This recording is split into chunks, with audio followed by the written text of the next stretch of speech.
Everyone, welcome to my channel get to learn. मैं आशा करती हूँ कि आप लोग बहुत ही अच्छे होंगे। तो आज का हमारा जो ये वीडियो है ये 20 most important idioms and phrases के बारे में है, जो बहुत ही ज़्यादा हम लोगों को क्या याद रखना पड़ता है।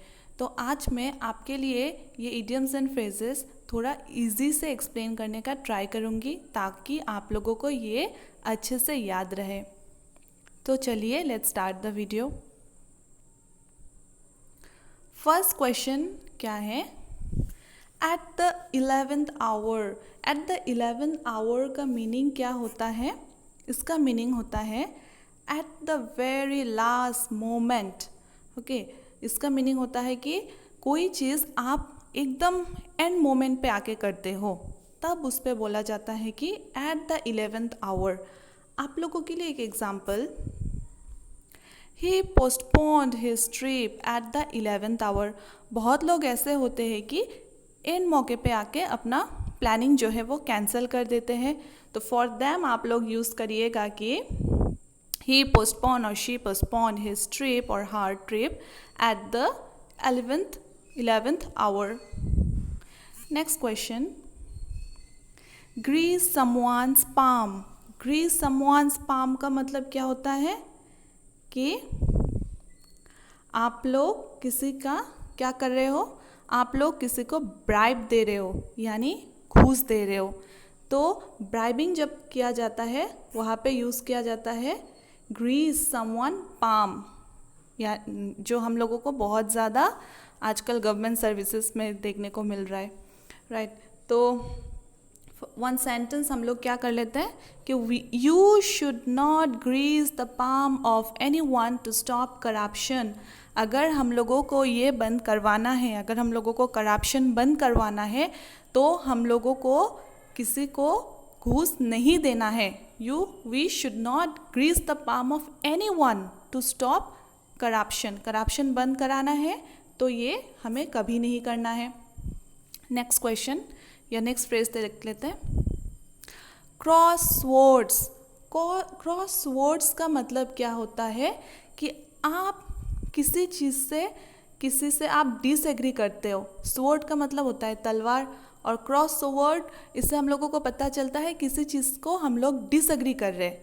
तो देखिए एग्जाम्पल कि Rita and Riya cross words for watching their favourite show.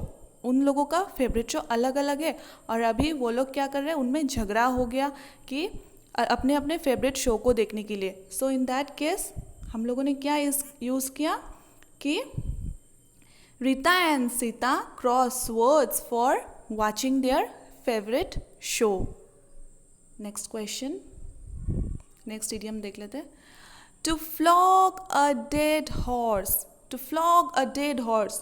So flog का मीनिंग क्या होता है? फ्लॉग का मीनिंग होता है लाइक चाबुक से मारना, ठीक है, या फिर चाबुक चलाना। जो एक डेड हॉर्स है, जो ऑलरेडी वो क्या है, ऑलरेडी वो डेड है। तो आप अगर डेड हॉर्स पे आप अगर चाबुक चलाओगे तो वो तो नहीं दौड़ेगा। तो आपका जो इफ़ोर्ट आप लोग लगा रहे हो वो क्या हो जाएगा, वो एकदम लाइक वेस्ट हो जाएगा, इज़न्ट इट। तो इस वजह से हम लोगों को यूज़ करना है कि she tries to sing a lot but I think she is flogging a dead horse। वो गाना गाने के लिए बहुत ट्राई करती है, लेकिन उसका जो ट्राई है वो सब वेस्ट में जाता है। Why? Because she is not able to sing at all. तो हम लोग उसमें लगाएंगे flogging a horse. All right, next question देख लेते हैं,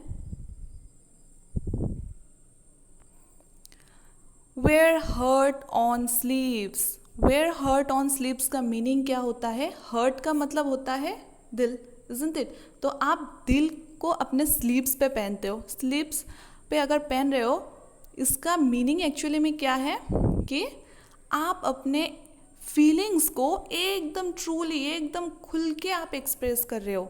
okay, you are expressing your feeling truly. आप अपने फीलिंग को ट्रूली एक्सप्रेस कर रहे हो। तो उसमें एक एग्जाम्पल कर लेते हैं, देखिए, he is very sympathetic person and wears his heart on his sleeve. वो आदमी जो है वो बहुत सिंपैथेटिक है, बहुत दयालु टाइप का है, और क्या है, वो अपना हर्ट जो है, वो अपना हर्ट अपने स्लीव पे पहनता है। मीन्स व्हाट, वो अपने फीलिंग्स को एकदम ट्रूली, एकदम जेन्युइनली एक्सप्रेस करता है। All right, let's proceed. Next question कि hand in glove. Hand in glove का मतलब क्या होता है? In close relation. हैंड देखिए, हाथ में आप लोगों ने ग्लव पहना है, मतलब क्या, जो ग्लव है वो हाथ से क्या चिपक के रहता है, राइट। तो अगर आपसे कोई चिपक के रह रहा है मतलब वो आपके पास में है, तो वो क्या हो जाएगा, आपके क्लोज रिलेशनशिप में है। तो एग्जाम्पल देखिए, he had in glove with our rivals. उसने क्या किया, उसने, राइवल्स का मतलब होता है दुश्मन, उसने मेरे दुश्मनों से हाथ मिला लिया, मतलब वो मेरे दुश्मनों से क्लोज कांटेक्ट पे आ गया। So clear, let's proceed. Next क्या है देखिए, bite the dust. Bite the dust का मतलब क्या होता है? डस्ट का मतलब होता है धूल। तो बाइट द डस्ट मतलब आप लोग ऐसे समझ लिए कि धूल में या मिट्टी में मिल जाना, मतलब फेल और कम टू एन एंड, कोई चीज़ ख़त्म हो जाए। कोई चीज़ जब ख़त्म हो जाता है या फिर जो मिट्टी में मिल जाता है, तो एक एग्जाम्पल देख लिए, the soldier was too young to bite the dust. मतलब क्या, जो सोल्जर था वो बहुत यंग था, मतलब बहुत यंग में ही उसका क्या हो गया, एंड हो गया, यानी वो मार्टियर्ड हो गया, या उसका टाइम ऑलरेडी, लाइक टाइम से पहले वो क्या हो गया, उसको टाइम से पहले उसको डेथ देखना पड़ा, इजंट इट। तो हम लोग वहाँ पे यूज़ करेंगे कि the soldier was too young to bite the dust, मतलब उसका वो एंड आ गया। नेक्स्ट क्वेश्चन देखिए, die in harness. Die in harness इसका मीनिंग क्या होता है? Die in service. इसका एक एग्जांपल देख लीजिए कि due to pandemic many people are dying in harness. So die in service मतलब अपना टाइम, आपका टाइम ख़त्म होने से पहले ही आप क्या हो गया, किसी का डेथ हो जाना। और हम लोगों को पता है कि because of the virus many people, जो यंग पीपल है उन लोगों का भी डेथ हो रहा है। That means what, they are dying in harness. They dying in harness means they are dying before time. वो लोग अपने समय से पहले, बहुत यंग लोग इस वायरस के वजह से अपना जान गंवा रहे हैं, राइट। तो in that sense we can use it like due to the pandemic many people are dying in harness. Next देख लेते हैं, sailing in the same boat. ये थोड़ा इजी हो जाता है, राइट, क्योंकि sailing in the same boat, एक ही नाव में सवारी, मतलब being in the same situation. आप किसी के साथ एकदम सेम सिचुएशन या सेम कंडीशन पे हो, तो आप लोग उधर क्या यूज़ कर सकते हो, that we are sailing in the same boat. यहाँ पे यूज़ क्या हुआ है, Geeta and Rita are in the same boat, मतलब उन दोनों का जो कंडीशन है वो बिल्कुल एक जैसा है। तो वहाँ पे हम लोग लगाएंगे कि Geeta and Rita are in the same boat. Next देख लीजिए, with flying colours. Flying colours का मतलब क्या होता है कि आपने कोई एग्ज़ाम दिया है या कुछ किया है और उसमें आपको बहुत अच्छे से सक्सेस मिला है, तो उसमें आप क्या यूज़ करेंगे, with flying colour. For example, she pass the examination with flying colours. उसने अपना एग्ज़ाम जो है वो फ्लाइंग कलर्स यानी अच्छे मार्क्स से उसने अपना एग्ज़ाम पास कर लिया है। ऑल राइट, नेक्स्ट देख लेते हैं। Next question, a man of straw. A man of straw का मतलब क्या होता है, अ मैन ऑफ स्ट्रॉ का मतलब होता है a weak person. A weak person यानी जिस पर्सन के पास, आप ऐसे समझ लीजिए, a man of straw. Straw क्या होता है, स्ट्रॉ एक पतला सा होता है, राइट, जिससे हम लोग जूस वगैरह पीते हैं।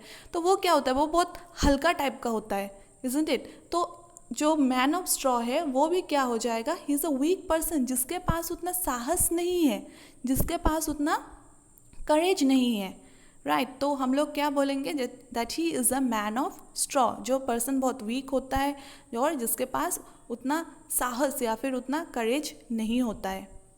ऑल राइट, नेक्स्ट कर लेते हैं। At sixth and seventh, at sixth and seventh का मतलब क्या होता है, पर्सन हैविंग डिफरेंट ओपिनियंस, मतलब कोई 6 पे है, कोई 6 नंबर पे है और कोई 7 नंबर पे है, ऐसा समझ लीजिएगा। कि मतलब क्या, आप मतलब किसी से आपका या एक दूसरे का ओपिनियन जब नहीं मिलता है तो उस टाइम पे हम लोग यूज़ करते हैं कि एट 6 एंड 7। एग्जाम्पल क्या है, we have been at 6 and 7 for a long time, बहुत टाइम से हम लोग क्या करें 6th और 7th पे है, मतलब हम लोगों का जो व्यू है बहुत टाइम से वो मैच नहीं कर रहा है, हम लोग दोनों डिफरेंट ओपिनियन या डिफरेंट व्यू के हैं। ऑल राइट, नेक्स्ट क्वेश्चन देख लेते हैं।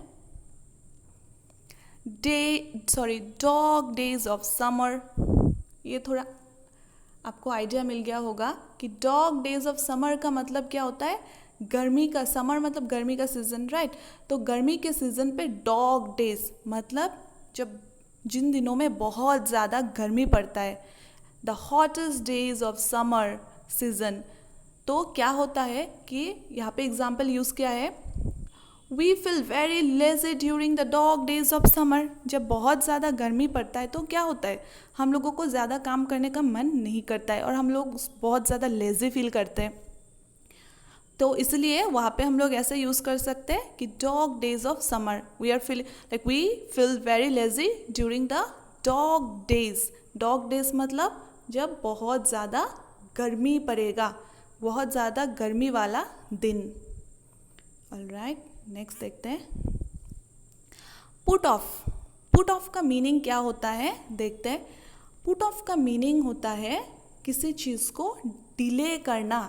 आप लोग अगर कोई चीज़ को डिले कर रहे, डिले मतलब किसी चीज़ को आज नहीं कल, कल नहीं परसों ऐसा हो रहा है, तो अगर वो डिले हो रहा है तो उसमें यूज़ किया जाता है पुट ऑफ। एग्जाम्पल देखिए, the meeting has been put off for a week, मतलब जो मीटिंग था, मीटिंग को डिले किया गया है, कितने टाइम के लिए, 1 वीक के लिए, 1 वीक के लिए मीटिंग को डिले, मतलब वो अभी 1 वीक बाद होगा। सो इन दैट केस हम लोग यूज़ करेंगे put off, the meeting has been put off for a week. Next देख लेते हैं, cut to the chase. Cut to the chase मतलब देखिए क्या होगा, एक second. Cut to the chase, cut की मतलब बोला है किसी चीज़ को आप, कोई चेस है उसको आप कट कर लीजिए, मतलब आप बढ़ा चढ़ा के मत बोलिए, आपको जो बोलना है आप एकदम टू द पॉइंट बोलिए, उसको इतना लंबा बढ़ा चढ़ा के आपको नहीं बोलना है। तो उसका मीनिंग होता है कट टू द चेस, जिसमें आपको एकदम टू द पॉइंट बात करना है, ना कि किसी चीज़ को बढ़ा चढ़ा के बोलना है। ऑलराइट, नेक्स्ट देख लेते हैं। इन the red, in the red का मीनिंग क्या होता है, रेड मतलब हम लोगों को पता है रेड हम लोग डेंजर के लिए यूज़ करते, तो इन द रेड का मीनिंग क्या हो जाएगा, अगर आप लोग किसी डेप्थ में हैं, किसी कर्जे में हैं, तो वहाँ पे हम लोग यूज़ करेंगे इन द रेड। मतलब यहाँ पे एग्जाम्पल देख लीजिए for better understanding, we are in the red because sales are very down this month. इस महीने में क्या हुआ है, हमारा जो सेल्स है वो बहुत डाउन है, बहुत कम है, और हम लोगों को पता है इस टाइम पे सबका ही सबको बिजनेस एंड एवरीथिंग में लॉस हो रहा है, तो everyone is may be most of us are in the red at this point. So क्या हो रहा है कि इन द रेड का मतलब होता है डेंजर, रेड से आप डेंजर समझ लीजिए, और डेंजर से आप लोग याद रखिए डेप्थ, कर्जा। Okay, so we are in example, we are in the red because sales are very down this month. Next देख लेते हैं, किक द बकेट। देखिए बहुत इंटरेस्टिंग है ये वाला। किक द बकेट का मीनिंग क्या होता है, इसका मीनिंग होता है डाई। ओके, आप लोग ऐसे समझ लीजिएगा कि कोई बकेट है, ठीक है, और बकेट में क्या हुआ, किसी ने आके किक किया, और किक करके वो गिर गया और गिर के उसका डेथ हो गया। ठीक है, आप लोग ऐसे याद रखिएगा। तो किक द बकेट का मीनिंग क्या हो जाएगा? उसका मीनिंग हो जाएगा डाई। एग्जाम्पल देख लीजिए, the old man has kicked the bucket, मतलब उस ओल्ड मैन का डेथ हो गया है।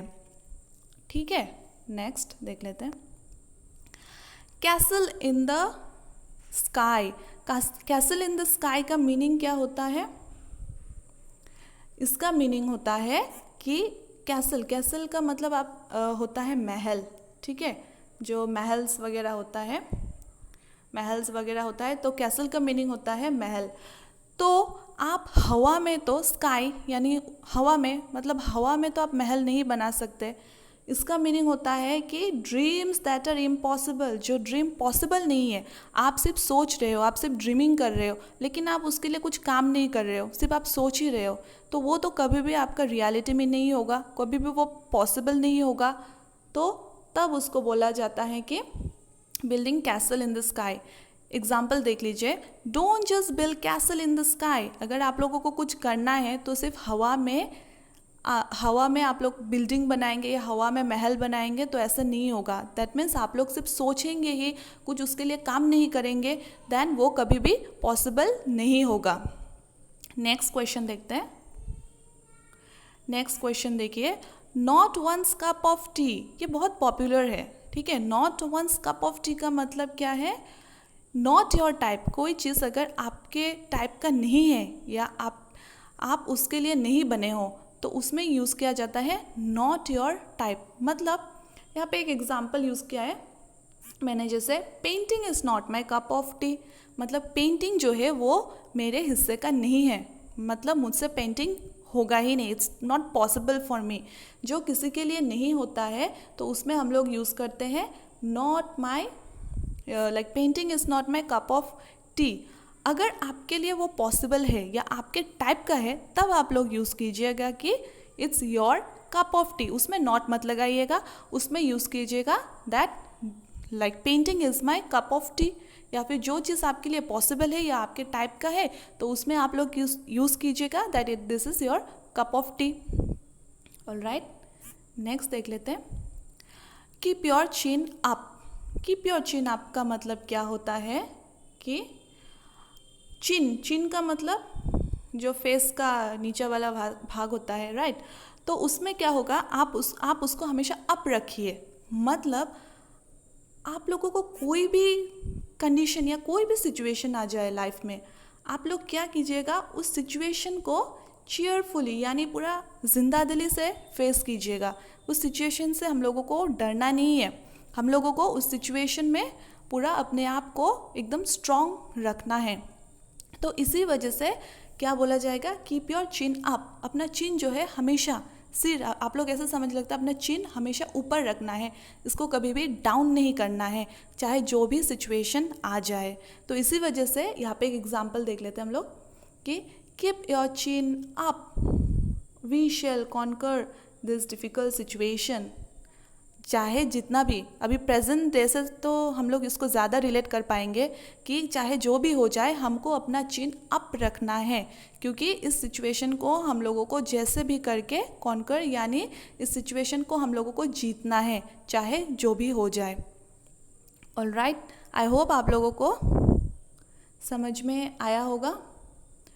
तो आज के लिए इतना ही था। अगर आप लोगों को वीडियो पसंद आ रहा है तो आप लोग प्लीज़ चैनल को सब्सक्राइब करना मत भूलिएगा और वीडियो को लाइक भी कर दीजिएगा। Thank you.